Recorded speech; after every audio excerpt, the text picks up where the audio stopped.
আল্লাহ পবিত্র কোরআনে বলেছেন সূরা নিসা অধ্যায় নম্বর 4 আয়াত নম্বর 56, যারা আমার আয়াত প্রত্যাখ্যান করে তাদের দোজখের আগুনে দগ্ধ করব, আর তাদের চামড়া যখন পুরোপুরি দগ্ধ হয়ে যাবে সেখানে নতুন চামড়া দেওয়া হবে যাতে তারা ব্যথা অনুভব করতে পারে।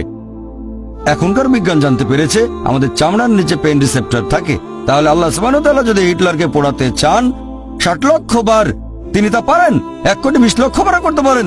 তাহলে চূড়ান্ত শরিয়া আর ইসলামিক আইন তখনই বুঝতে পারবেন যদি বিশ্বাস করেন আখিরাতে। যদি আখিরাতে বিশ্বাস না করেন তাহলে চুরি করাকে খারাপ বলবেন না, ধর্ষণকে খারাপ বলবেন না, এই সব কিছুকে তখনই খারাপ বলতে পারবেন যদি পরকালের জীবন থাকে। তাহলে এই হলো পরিপূর্ণ শরিয়া। আমি একটা উদাহরণের কথা বলে আমার লেকচার শেষ করব।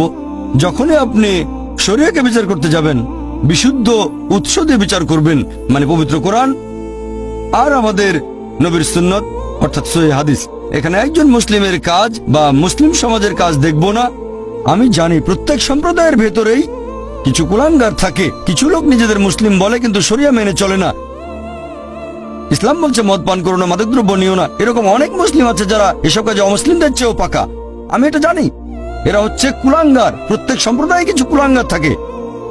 মিডিয়া এদেরকে এমন ভাবে তুলে ধরো যেন এরাই আদর্শ মুসলিম।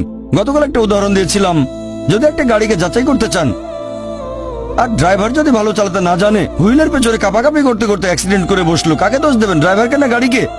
ড্রাইভারকে। তাই মুসলিমদের দেখে ইসলাম ধর্মকে বিচার করবেন না, ইসলামকে বিচার করবেন কোরআন এবং হাদিস দিয়ে।